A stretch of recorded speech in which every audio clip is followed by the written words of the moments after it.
സമുദായത്തിന് കഴിഞ്ഞിട്ടുണ്ട്. ഇന്ത്യയിലെ മറ്റെല്ലാ സംസ്ഥാനങ്ങളിൽ നിന്നും ഭിന്നമായി മുസ്ലിം ആൺകുട്ടികളും പെൺകുട്ടികളും വിദ്യാഭ്യാസ രംഗത്ത് ബഹുദൂരം മുന്നേറിയ സംസ്ഥാനമാണ് കേരളം. പക്ഷേ കേരളത്തിൽ ഇസ്ലാഹി പ്രസ്ഥാനത്തിന്റെ സ്വപ്നം സ്കൂളിൽ പഠിക്കുന്ന ആൺകുട്ടികളെയും പെൺകുട്ടികളെയും ഉണ്ടാക്കുക എന്നതായിരുന്നില്ല. മറിച്ച് കേരള മുസ്ലിം ഐക്യസംഘം സ്വപ്നം കണ്ടത് മുസ്ലിം സമുദായത്തിൽ നിന്ന് ഒരു ആൽബർട്ട് ഐൻസ്റ്റീൻ ഉണ്ടാകുന്നതാണ്, മുസ്ലിം സമുദായത്തിൽ നിന്ന് ഒരു ഐസക് ന്യൂട്ടൺ ഉണ്ടാകുന്നതാണ്, മുസ്ലിം സമുദായത്തിൽ നിന്ന് ഒരു ഗലീലിയോ ഉണ്ടാകുന്നതാണ്, മുസ്ലിം സമുദായത്തിൽ നിന്ന് പ്രഗത്ഭരായ ശാസ്ത്രജ്ഞന്മാരും ബുദ്ധിജീവികളും ഉണ്ടാകുന്നതാണ്. എനിക്ക് തോന്നുന്നത് കേരളത്തിലെ മുജാഹിദ് പ്രസ്ഥാനത്തിന് നേതൃത്വം കൊടുത്തതുപോലുള്ള പ്രഗത്ഭരായ ബുദ്ധിജീവികൾ ഒരുപക്ഷെ കേരളത്തിൽ ഒരു മുസ്ലിം സംഘടനയുടെയും നേതൃനിരയിൽ ഉണ്ടായിട്ടില്ല. നമ്മുടെ എല്ലാം ഓർമ്മകളിലുള്ള ഡോക്ടർ ഉസ്മാൻ സാഹിബിന്റെ ജീവിതം തന്നെ പരിശോധിച്ചാൽ അദ്ദേഹത്തെ പോലെ പ്രഗത്ഭനായ ഒരു ബുദ്ധിജീവി കേരളത്തിലെ മറ്റേതെങ്കിലും മതസംഘടനയുടെ അമരത്തിരുന്നിട്ടുണ്ട് എന്നെനിക്ക് തോന്നുന്നില്ല.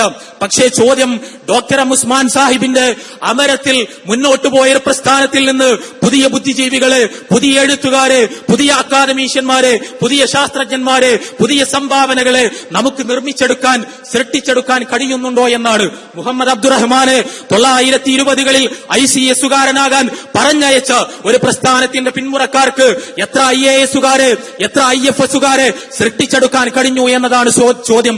ജവഹർലാൽ നെഹ്റു ഇന്ത്യയുടെ പ്രധാനമന്ത്രിയാകുന്നത് സ്വപ്നം കണ്ട മോത്തിലാൽ നെഹ്റുവിന്റെ കാലഘട്ടത്തിൽ പ്രവർത്തനം ആരംഭിച്ച പ്രസ്ഥാനത്തിനകത്ത് നിന്ന് ഇന്ത്യയുടെ കുഞ്ചിക സ്ഥാനങ്ങളിൽ ഇരിക്കുന്ന ഇന്ത്യയുടെ സുപ്രീം കോടതി ജസ്റ്റിസുമാരാകുന്ന മുസ്ലിങ്ങളെ കുറിച്ചുള്ള ആലോചനകൾ ഉത്ഭവിക്കേണ്ടതുണ്ട് എന്നാണ് കാലം നമ്മോട് ആവശ്യപ്പെടുന്നത്.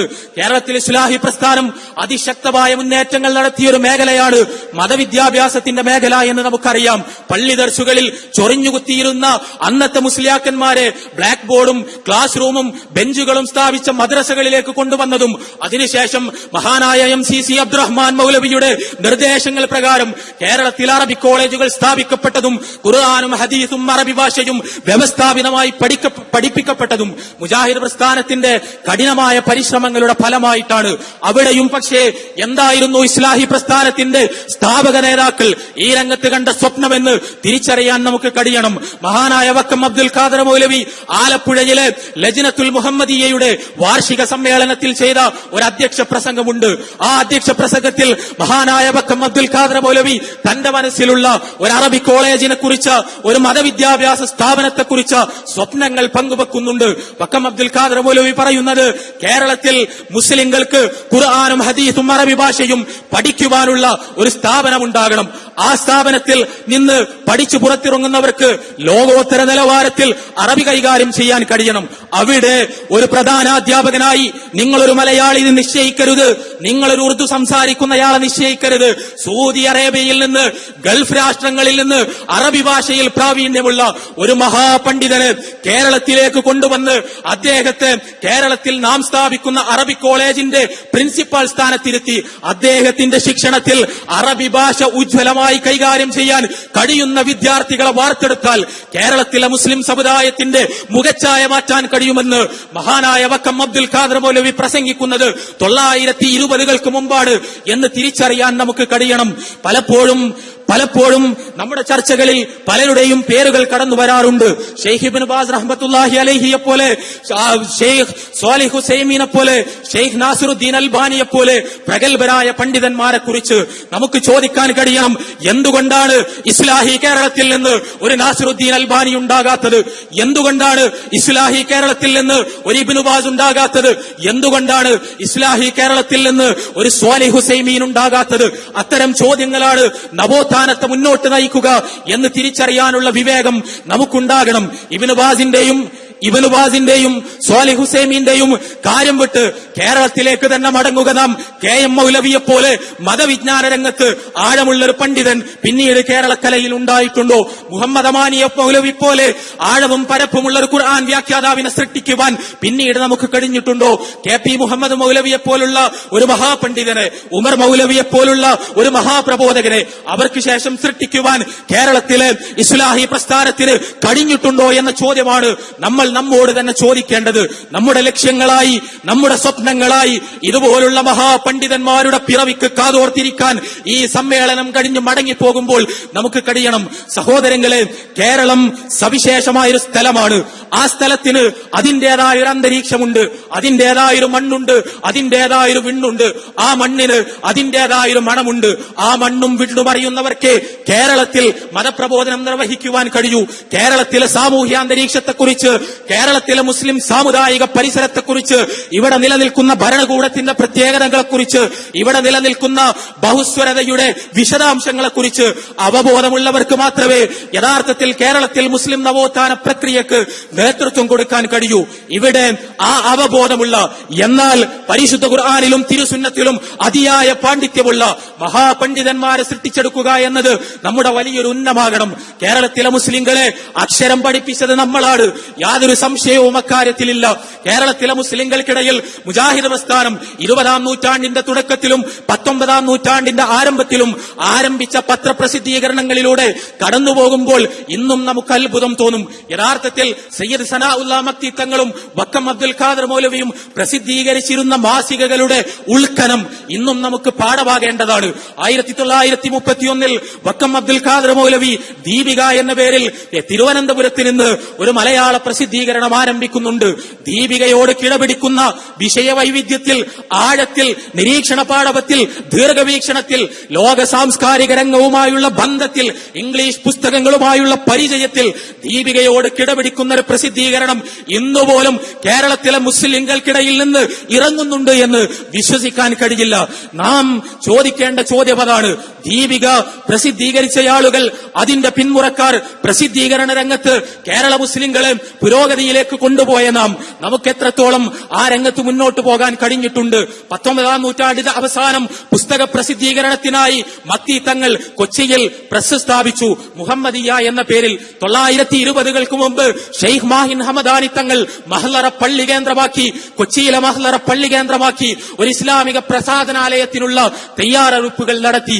വക്കം അബ്ദുൽ ഖാദർ മൗലവി ഇസ്ലാമിയ പബ്ലിഷിംഗ് ഹൌസ് എന്ന പേരിൽ തിരുവനന്തപുരത്ത് സ്ഥാപിച്ച പ്രസ്സിൽ നിന്ന് കേരളത്തിലെ മുസ്ലിംകൾക്ക് സംഭാവനകളായി അനേകം ഗ്രന്ഥങ്ങൾ പുറത്തിറങ്ങി. ആ പാരമ്പര്യത്തെ മുന്നോട്ട് കൊണ്ടുപോയിക്കൊണ്ടാണ് നാം യഥാർത്ഥത്തിൽ പ്രസാദന രംഗത്ത് മുന്നേറിയത്.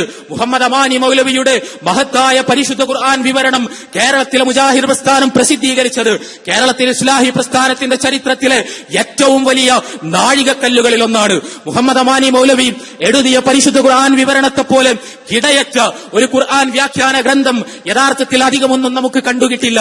എന്നാൽ മുഹമ്മദ് അമാനി മൗലവിയുടെ അതിപ്രഗൽഭമായ പരിശുദ്ധ ഖുർആൻ വ്യാഖ്യാനത്തിന് ശേഷം അത്ര തന്നെ പ്രഗൽഭമായ ഗ്രന്ഥങ്ങൾ എത്രയെത്ര ആലോചനകളാകണം നമ്മെ ഈ സന്ദർഭത്തിൽ നയിക്കേണ്ടത്.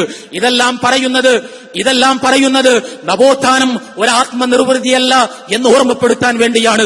നവോത്ഥാനം എന്ന് പറയുന്നത് പ്രൗഢമായ ചരിത്രത്തിന്റെ ഇങ്ങേ തലക്കൽ നിന്ന് കേവലമായ അവകാശവാദങ്ങൾ ഉന്നയിക്കുന്നതിന്റെ പേരല്ല, മറിച്ച് ചരിത്രത്തിൽ നിന്ന് പാഠം പഠിച്ച് നവോത്ഥാനത്തെ മുന്നോട്ട് കൊണ്ടുപോകുവാനുള്ള ഊർജം നാം കൈവരിക്കുമ്പോഴാണ് നവോത്ഥാന പ്രസ്ഥാനത്തിന്റെ പിന്മുറക്കാർ എന്ന വിശേഷണത്തിന് യഥാർത്ഥത്തിൽ നാം അർഹരായി തീരുന്നത്. സഹോദരങ്ങളെ, കേരളം നമുക്ക് വേണ്ടി കാത്തിരിക്കുകയാണ് എന്ന ബോധം നമുക്ക് ഓരോരുത്തർക്കും ഉണ്ടാകണം. കേരളം മുജാഹിദ് പ്രസ്ഥാനത്തിൽ വലിയ പ്രതീക്ഷകളാണ് അർപ്പിക്കുന്നത്. മുജാഹിദ് പ്രസ്ഥാനത്തിന് മാത്രമേ കേരളത്തിലെ മുസ്ലിംകളെ പുരോഗതിയിലേക്ക് കൊണ്ടുപോകുവാനും ബുദ്ധിപരമായ നേതൃത്വം നൽകുവാനും കഴിയൂ എന്ന കാര്യത്തിൽ കേരള മുസ്ലിംകൾക്കിടയിലെ നല്ല മനസ്സുള്ളവർക്കൊന്നും ഒരു സന്ദേഹവുമില്ല എന്ന് നാം ആത്മാർത്ഥതയോടുകൂടി തിരിച്ചറിയണം. കേരളത്തിൽ ഇസ്ലാഹി പ്രസ്ഥാനത്തിൽ ഉണ്ടായിക്കൊണ്ടിരിക്കുന്ന പ്രതിസന്ധികളിൽ മനസ്സറിഞ്ഞ് വേദനിക്കുന്ന അനേകായിരങ്ങൾ മുജാഹിദ് പ്രസ്ഥാനത്തിന്റെ പുറത്തുണ്ട്. അവർ ഈ പ്രസ്ഥാനത്തിനു വേണ്ടി കാത്തിരിക്കുകയാണ്. ചരിത്രത്തിന്റെ തുടർച്ചയ്ക്ക് വേണ്ടി, ആ ദൌത്യത്തിന്റെ പിന്തുടർച്ചയ്ക്ക് വേണ്ടി കാത്തിരിക്കുകയാണ്. അവരുടെ പ്രതീക്ഷകൾ സഫലമാക്കണമെങ്കിൽ കേരളത്തിലെ മുസ്ലിംകൾക്ക് മുന്നിൽ ഉയർന്നുകൊണ്ടിരിക്കുന്ന പുതിയ ചോദ്യങ്ങൾക്ക് ഉത്തരങ്ങൾ കണ്ടെത്താൻ നമുക്ക് കഴിയണം. കേരളത്തിലെ മുസ്ലിംകൾ അനേകം പ്രതിസന്ധികളും പ്രയാസങ്ങളും അനുഭവിച്ചുകൊണ്ടിരിക്കുകയാണ്. നമ്മുടെ കുടുംബ വ്യവസ്ഥ പോലും തകിടം മറിയുകയാണ്. നമ്മുടെ കിടപ്പുമുറിക്കകത്തേക്ക് കടന്നു വന്നിട്ടുള്ള ടെലിവിഷൻ, പാശ്ചാത്യ സംസ്കാരം നമ്മുടെ മനസ്സുകൾക്കകത്തേക്ക് സന്നിവേശിപ്പിച്ചതിന്റെ ഫലമായി നമ്മുടെ കുടുംബ വ്യവസ്ഥയുടെ ഇഴകൾ അഴിഞ്ഞു പോവുകയും പലപ്പോഴും കുടുംബത്തിനകത്ത് വലിയ പ്രശ്നങ്ങൾ ഉണ്ടാവുകയും ചെയ്യുന്നു. ലൈംഗികമായ അസംതൃപ്തി മുസ്ലിം കിടപ്പറകളിൽ പുകഞ്ഞുകൊണ്ടിരിക്കുന്നു. ആ ലൈംഗികമായ അസംതൃപ്തി തീർക്കാൻ ചാനലുകൾ നൽകുന്ന പരിഹാരങ്ങൾ തേടി മുസ്ലിം യുവാക്കൾ പുറത്തിറങ്ങുന്നു. മുജാഹിദ് പ്രസ്ഥാനം ഗൗരവത്തോടുകൂടി അഭിമുഖീകരിക്കേണ്ട ഒരു വിഷയമാണിത്. ലൈംഗികമായ രംഗത്ത് ശക്തമായ മാർഗനിർദ്ദേശങ്ങൾ മനുഷ്യ സമൂഹത്തിന് ആവശ്യമുണ്ട് എന്ന് നമുക്കറിയാം. എന്നാൽ കേരളത്തിലെ സമൂഹത്തെ മുഴുവൻ ലൈംഗിക വിദ്യാഭ്യാസം എന്ന പേരിൽ പാശ്ചാത്യ അരാജകത്വത്തിലേക്ക് കൈപിടിച്ചു കൊണ്ടുപോകാനുള്ള ബോധപൂർവമായ പ്രവർത്തനങ്ങൾ നിഗൂഢമായി നടന്നുകൊണ്ടിരിക്കുന്ന ഒരു സമയമാണിത്. ഈ സമയത്ത് മുസ്ലിം സമുദായത്തിന് ചുറ്റും ഒരു ഉരുക്കുചിറ കെട്ടാൻ, ആ പാശ്ചാത്യ അരാജകത്വം നമ്മുടെ സമുദായത്തിനകത്തേക്ക് കടന്നു വരാതിരിക്കാനുള്ള പ്രതിരോധ നടപടികൾ ഉണ്ടാകേണ്ടത് മുജാഹിദ് പ്രസ്ഥാനത്തിൽ നിന്ന് തന്നെയാണ് എന്ന് നാം മാത്രമല്ല വിശ്വസിക്കുന്നത്, യഥാർത്ഥത്തിൽ നമ്മെ സ്നേഹിക്കുന്ന നമുക്ക് പുറത്തുള്ള പതിനായിരങ്ങൾ കൂടിയാണ് എന്ന് നാം തിരിച്ചറിയണം.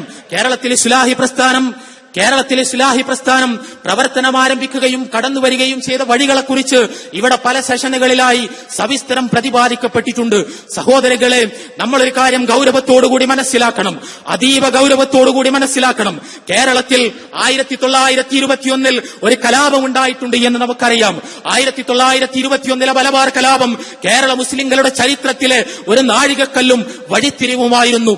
നിങ്ങൾക്കറിയുമോ, 1921 മലബാർ കലാപത്തെ ഉപജീവിച്ചുകൊണ്ടാണ് യഥാർത്ഥത്തിൽ ഉത്തരേന്ത്യയിൽ ഹിന്ദു വർഗീയത വളർന്നത്. മലബാർ കലാപത്തിലെ മുസ്ലിം ക്രൂരതയുടെ കഥകൾ പൊടിപ്പും തൊങ്ങലും വെച്ച് അവതരിപ്പിച്ചുകൊണ്ടാണ് ഉത്തരേന്ത്യയിൽ വർഗീയതയ്ക്ക് മാർക്കറ്റ് ഉണ്ടാക്കാൻ വേണ്ടി അന്നത്തെ സവർണ ഫാഷിസ്റ്റുകൾ ശ്രമിച്ചത്. 1921 മലബാർ കലാപത്തിനു ശേഷമാണ് യഥാർത്ഥത്തിൽ ഉത്തരേന്ത്യയിൽ സവർണ വർഗീയത ഒരു മൂർത്ത യാഥാർത്ഥ്യമാകുന്നത്. പക്ഷേ ഇങ്ങ് കേരളത്തിലേക്ക് നോക്കൂ, മലബാർ കലാപം നടന്നത് കേരളത്തിലാണ്, മലപ്പുറത്തും കോഴിക്കോട്ടുമാണ്. പക്ഷേ ഉത്തരേന്ത്യയിൽ ഹിന്ദു വർഗീയതക്കുണ്ടായ വളർച്ച കേരളത്തിൽ ഉണ്ടാക്കാൻ പഠിച്ച പണി 18 നോക്കിയിട്ടും അന്നത്തെ സവർണ ഫാഷിസ്റ്റുകൾക്ക് കഴിഞ്ഞിട്ടില്ല. ഇന്നും കേരളീയ സമൂഹത്തിന്റെ മൈത്രിയുടെ അന്തരീക്ഷത്തിൽ തങ്ങളുടെ വിഷവിത്തുകൾ കൃഷി ചെയ്യുന്നതിൽ അവരേറെയൊന്നും വിജയിച്ചിട്ടില്ല. ഇതെന്തുകൊണ്ട് എന്ന ചോദ്യത്തിന് നമ്മുടെ പ്രസ്ഥാന നായകരുടെ ദീർഘവീക്ഷണം എന്നു തന്നെയാണ് മറുപടി. എനിക്ക് തോന്നുന്നത് 1921 മലബാർ കലാപത്തിനു ശേഷം KM സീതി സാഹിബിന്റെ നേതൃത്വത്തിൽ കേരള മുസ്ലിം ഐക്യസംഘം നടത്തിയ പക്വമായ ഇടപെടലുകളാണ് യഥാർത്ഥത്തിൽ കേരളത്തിൽ ഹിന്ദു വർഗീയതയുടെ വിത്ത് കൃഷി ചെയ്യാനുള്ള സവർണ ഫാഷിസ്റ്റ് തന്ത്രങ്ങളെ പരാജയപ്പെടുത്തിയത്. എനിക്ക് ഓർമ്മപ്പെടുത്താനുള്ളത്, നാം പുതിയൊരു പ്രതിസന്ധിയുടെ മുമ്പിലാണ് എന്നാണ്. ഇസ്ലാം ഭീതി കേരളത്തിലെ മുസ്ലിം മനസ്സുകളെ കീഴടക്കിക്കൊണ്ടിരിക്കുകയാണ്. മുഹമ്മദ് നബിയോടുള്ള വെറുപ്പും വിദ്വേഷവും കേരളത്തിലെ പൊതുസമൂഹത്തെ കീഴടക്കിക്കൊണ്ടിരിക്കുകയാണ്. വെറുതെയല്ല ഞാനിത് പറയുന്നത്. കേരളത്തിൽ പുറത്തിറങ്ങുന്ന മുഖ്യധാരാ പ്രസിദ്ധീകരണങ്ങളും കേരളത്തിൽ പുറത്തിറങ്ങുന്ന പുസ്തകങ്ങളും ഇവിടെ പ്രസംഗിക്കുന്ന ബുദ്ധിജീവികളും അവരുടെ പ്രഭാഷണങ്ങളും എല്ലാം ശ്രദ്ധിക്കുന്നവർക്ക് കേരളത്തിലെ മുസ്ലിം മനസ്സുകളെ പതുക്കെ കീഴടങ്ങിക്കൊണ്ടിരിക്കുന്ന ഇസ്ലാം ഭീതിയുടെ വലിയ വേരുകൾ കണ്ടെത്താൻ കഴിയും. നമ്മൾ ആലോചിക്കേണ്ടത് ഈ ഇസ്ലാം ഭീതിയെ എങ്ങനെ പ്രതിരോധിക്കണമെന്നാണ്. ഇസ്ലാം ഭീതി എന്ന് പറഞ്ഞ് കേരളത്തിൽ പടർന്നുകൊണ്ടിരിക്കുന്ന മനോരോഗത്തിന് ലക്ഷ്യം കൃത്യമാണ്. അതിന്റെ ലക്ഷ്യം മുസ്ലിങ്ങളെ ഭയപ്പെടുത്തുകയാണ്. താടി വെക്കുന്നവരെ, പർദ്ദ ധരിക്കുന്നവരെ, ഇസ്ലാമിക ചിഹ്നങ്ങൾ സ്വീകരിക്കുന്നവരെ പൊതുകിടത്തിൽ കണ്ടുവച്ചാൽ കേരളത്തിലെ അമുസ്ലിങ്ങൾ ഞെട്ടിവിറക്കുന്നുവെന്നും ഭയപ്പെടുന്നുവെന്നും വരുത്തി തീർത്ത് ഇസ്ലാമികമായ ചിഹ്നങ്ങളിൽ നിന്ന് മുസ്ലിം സമുദായത്തെ അടർത്തിയെടുക്കാനുള്ള പരിശ്രമങ്ങളാണ് നടക്കുന്നത്. പക്ഷേ നമ്മെ മതിക്കേണ്ട ഒരു ചോദ്യമുണ്ട്. താടി ഭീകരവാദമല്ല എന്ന് നമുക്കറിയാം, പർദ്ദ ഭീകരവാദമല്ല എന്ന് നമുക്കറിയാം, ഇസ്ലാമികമായ ചിഹ്നങ്ങളൊന്നും ഭീകരവാദമല്ല എന്ന് നമുക്കറിയാം. പക്ഷേ താടി വെച്ചവർ പൊതുമണ്ഡലത്തിൽ നിന്ന് അപ്രത്യക്ഷമാകുന്നുണ്ടോ? പർദ്ദ ധരിച്ചവർ പൊതുമണ്ഡലത്തിൽ നിന്ന് അപ്രത്യക്ഷരാകുന്നുണ്ടോ? പൊതുസമൂഹവുമായുള്ള ഇടപാടുകളിൽ നിന്ന് അറിഞ്ഞോ അറിയാതെയോ നാം എല്ലാം പിൻവാങ്ങുന്നത് കൊണ്ടാണോ സമൂഹത്തിൽ ഇത്രയധികം ആശങ്കകൾ കനക്കുന്നത് എന്ന് ചോദിക്കാനുള്ള ധൈര്യം നമുക്കുണ്ടാകണം. നമുക്ക് ഇസ്ലാമികമായ ചിഹ്നങ്ങൾ സ്വീകരിച്ചുകൊണ്ട് തന്നെ കേരളത്തിന്റെ പൊതുമണ്ഡലത്തിൽ പ്രവേശിക്കുവാൻ കഴിയണം. നമ്മേക്കാൾ വലിയ താടി വളർത്തിയ KM മൗലവിയെ പൊതുസമൂഹം സംശയിച്ചിട്ടില്ല. കാരണം KM മൗലവി, താടി വളർത്തിയ KM മൗലവി, തലപ്പാവ് ധരിച്ച KM മൗലവി KP കേശവമേനോന്റെ കൂടെ മാതൃഭൂമി പത്രത്തിന്റെ ഷെയർ വിരിക്കാൻ വേണ്ടി വെയിലും വിയർപ്പും കൊണ്ട് കേരളത്തിലൂടെ നടക്കുന്നുണ്ടായിരുന്നു.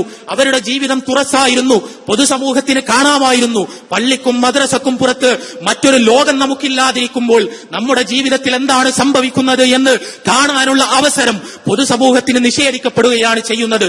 അങ്ങനെ നിഷേധിക്കപ്പെടുമ്പോഴാണ് ചെയ്യുമ്പോഴാണ് യഥാർത്ഥത്തിൽ ഇസ്ലാം ഭീതിയുടെ വിത്തുകൾ അതിശക്തമായി കൃഷി ചെയ്യാൻ ശത്രുക്കൾക്ക് സാധിക്കുന്നത് എന്ന് തിരിച്ചറിയണം. അതുകൊണ്ട് ഈ സമ്മേളന പന്തലിൽ ഇന്ന് ഉച്ചക്കും വൈകുന്നേരവുമായി മുഴങ്ങിയ ആഹ്വാനങ്ങളെ പോലെ പൊതുമണ്ഡലത്തിലേക്ക് പൂർവാധികം സജീവരായി പ്രവേശിച്ച് ഇസ്ലാമിന്റെ ധന്യമായ മാതൃകകൾ സൃഷ്ടിച്ച് നവോത്ഥാന പ്രസ്ഥാനത്തിന് അതിശക്തമായ പിന്തുടർച്ചയുണ്ടാക്കാൻ നമ്മളെല്ലാവരും തയ്യാറാവുക. അള്ളാഹു അനുഗ്രഹിക്കുമാറാകട്ടെ എന്ന് പ്രാർത്ഥിച്ചുകൊണ്ട് നിർത്തുന്നു. അസ്സലാമു അലൈക്കും വറഹ്മത്തുള്ളാഹി വബറകാതുഹു.